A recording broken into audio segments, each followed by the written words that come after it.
because he saw the one player, but if you can see on the mini-map, there's like one guy kind of near a tree looking around, trying to spot players, and he's already passed. It seems like he's going to decide that he's kind of in a very advantageous position right now, material-wise and stuff like that. He might as well get zone and just kind of chill. Illegal here, going up against War FPS. This is a tough angle to take on a pro player right here. You don't want to come from, down here, and he actually notices that the player gets beamed in the back. Oh, wow. So I'm not sure. Yeah, that was a rifle shot. Ghost Issa, I think just straight up. Yeah, it was Ghost Issa.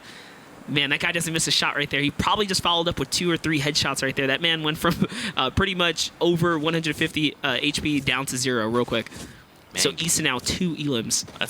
Yeah, this is really good for him. Now, here's the thing, man. There's a lot of players around him, so if he's not careful... Okay, this is good. He disengaged and immediately gets cracked in the back, right? Yeah, he kind of deserved it at that point. He knew that player was in a battle, and he still decided to kind of take that risky push right there. And let's keep in mind, heavy AR. If you get hit in the head with a heavy AR, it's so much DPS. So that's why that player got eliminated so quickly. This is what you talked about, man. I was just gonna say, yeah, we talked about that hand cannon. You can see how much damage it does. Wait, did Keenstar see him? He did see him. No, I don't think Keenstar did not. Oh, he's in ghost form. That's why. Yeah, he's right there. He sees him now. Yeah, Issa, good time to break out there. Wow. If Keenstar seen him a second sooner, he would have pushed shots down. It would have been over, especially since he was still in ghost form. It takes a long while to kind of get off that. But, he still has the element of surprise. Now, keep in mind, there are mushrooms in this area. He did have that half shield, so Ghost Issa is going to be able to shield back up some, and if he gets lucky, he can find some mushrooms that people haven't already taken. Honestly, Dusty Divot is like one of the worst places to hang out in competitive mode. This is one of those places competitive players retreat to for mushrooms, and then, of course, like to max out on wood. With the 40% material buff when it comes down to farming, you can max out really quickly here and turn your game around. So Keenstar understands this. He's trying to get out of here. Yeah, you don't want to be in here. Not for too long, at least. Shots already coming out. I mean, keep in mind, we still have 64 players in this current lobby. Take a look at the scoreboard all the way at the top. Rapti there with 3 eliminations. Tyovsky right behind him with 2. And keep in mind, guys, at 3, 5, and 7, these are the first few elimination thresholds. So right now, Rapti has a point to his name. Yeah, he's in the lead. Yeah, he's in the lead. And if he could just keep going, play for placements, find a few more, I mean, he could very well see a big bonus, but we'll have to see how things unfold. I like what Keenstar is doing here. Notice he doesn't have a floorboard above him, being that you can build through rooftops pretty easily, so it's kind of like an illusion. Players probably think he's in that second layer, but he's really in the lowest layer of that base. Just a little nifty trick right there for him holding down that fort. Yeah, so in case you're new to Fortnite, you're looking to level up your game, typically what competitive players do is they put down the 1x1, right? So that's a walls all around, a floor, and a ceiling, and then you put the cone on top, and that just provides some extra protection from the top.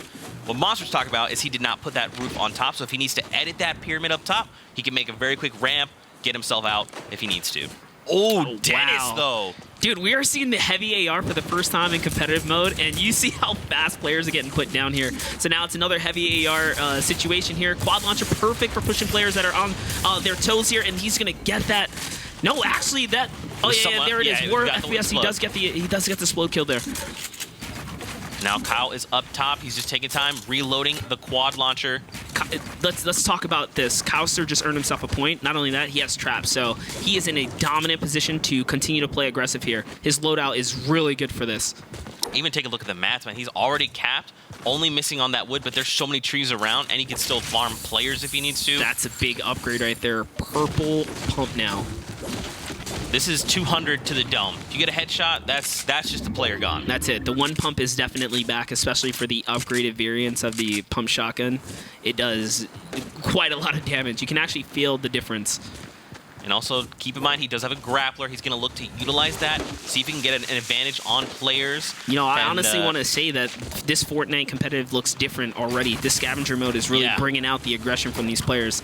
We're, like, almost down to just 50 players. I want to say it's, like, almost unseen in the past, right? This amount of players kind of taking on one another. It's typically, like, right around 70, 75 players just at this point, and then that's when things get chaotic. But not this time around. Now that players can heal for, or get rewarded, you should say, for their aggression. You see the fights going on. Look at the divot. It's pretty congested, man. There's a lot of players here. I told you. What's tough about fighting here is, well, Zexro still alive. You see here? He's not good, though. Yeah, HP is low. Yeah, he's not in a very favorable position. No eliminations either. Proving in the past or over the weekend to be one of the better slayers. It looks like he's having a rough time here, just in general. 0 HP. Navigate. Or, yeah, these little opportunities like this, he's pretty much trying to recycle what his enemy built. Sure, he's aware of the dangers in the area, but like proper timing on the rotation is going to reward you. And that's exactly what he manages to pull off here. He rotates for practically free, just using up some of the mats. Look at, he's trying to conserve as much as possible, only using a cone at this time right now. I actually love this adaptation. So you do floor, and then you do a pyramid, and you can edit all 4 sides so they go up, and then you can actually see outside. Yeah.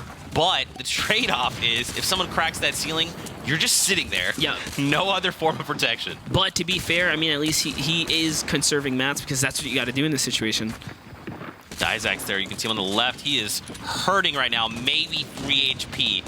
Over to Skite here. 40 players approaching the zone right now. Zone is just trickling on in. These guys are making hard rotations right now. Players are getting eliminated on the backside. We see a 24-meter snipe. Someone got no-scoped at close range or something. It is going down right now. These players are looking to engage. Guys, remember, that 50 health on elimination, that's still, I mean, if you're looking to trade with someone, you're like, look, if I can just get this guy, I'm going to get materials, I'm going to get his upgrades, potentially his ammo, and I get health and or shield.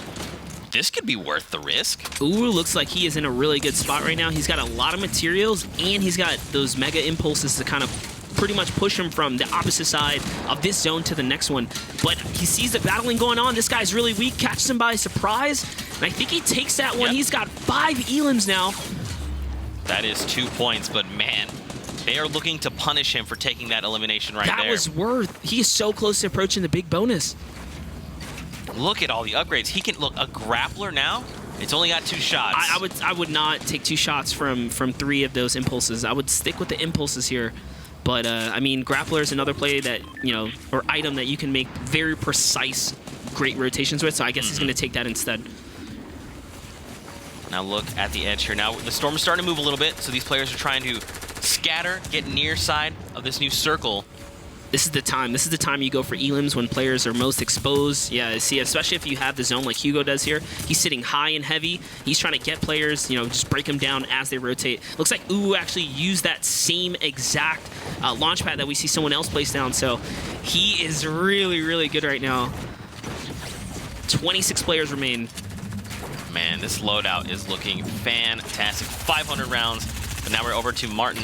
Oh, taken out. Seth takes him down. And now, I mean, this is when things are going to get hectic very quickly, Monster. We are looking at 23 players left alive. Back into the divot we go. Yeah. And Skite right here sitting up on natural grounds, only in a 1x1, but this feels like superior high ground at this point, really. Now, look how forward northeast we're going. This is going to be really tough. Skite just beamed that player, by the way. He used the hand cannon to break the wall and then just clipped him with the AK as he was falling down.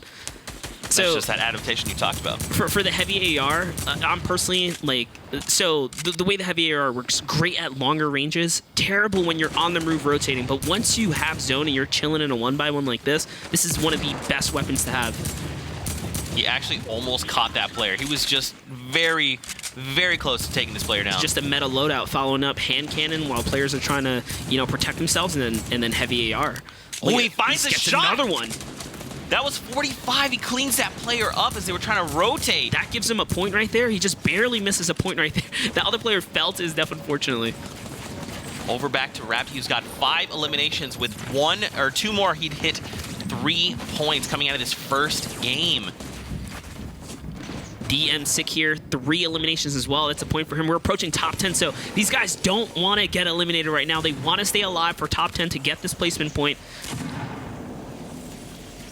Let's see what's happening here. Skite going for the high ground. He is just continuously taking his high ground. I guess he likes the dominant feel of being up in the air with the hand cannon and heavy AR. He's putting himself in a favorable position for his loadout.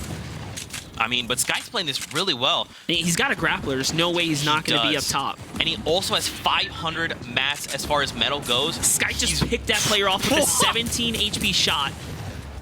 That's how low these players are. Skite is killing it right now. He needs 1 more point, then he meets that second threshold. That's a 48. Oh, that's Whites. He wants that one. He's got to pull out the hand cannon, dude. Just start breaking these walls down and not let him heal.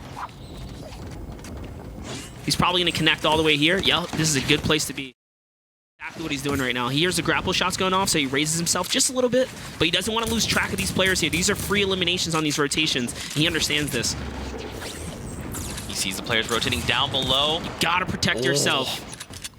These shots, man. Skite is just killing it right now. Notice every time he hears a grapple shot go off, he gets, you know, a little cautious and he raises himself one layer. But that's what you need to do, man. You know, he's aware. He's like, look, players could have a grappler coming in this late game. I need to be ready for this. And it looks like Zone is actually going to favor Skite here. He realizes that this player is going to be leaning back towards him. He's going to go ahead and take this high ground again. This is costing him a lot of materials, though. He's looking into beam a player. We're down to 3 players left. Look at this aggression right there. Opens up the edit. That wall was his. Player falls down. All shield gone on that guy. Skite is leading it right here. Is he going to chase for this? That's a point. Is he going to take it? No, he decides to continue to hold position here. Oh, he clips him. It's 1v1 now. He does have that hand cannon, so he can look to blow the ceiling out. Well, he knows this player is weak. He already had him once. Try to swap. He does. What a good shot right there, Skite. Using all of his material to hold the high ground. Even though he could have chased that player down, he decides to hold ground.